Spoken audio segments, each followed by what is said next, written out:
Obyčajne na svoje lekcie slovenčiny pre cudzincov nenosím ani várič, ani olovo. Ale dnes bola špeciálna lekcia. Hovorili sme o slovenských tradíciách, ktoré sa dodržiavajú na sviatok svätého Ondreja. Vyskúšali sme si liatie olova.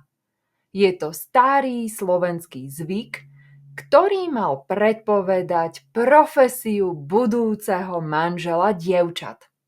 Mojim študentkám sa to veľmi páčilo.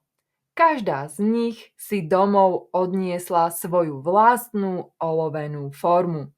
Na mojich lekciách sa študenti neučia iba po slovensky. Oni slovenčinou žijú.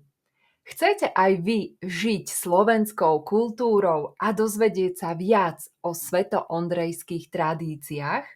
Napíšte do komentára blog a pošlem vám odkaz na článok s kvízom a užitočnými slovíčkami.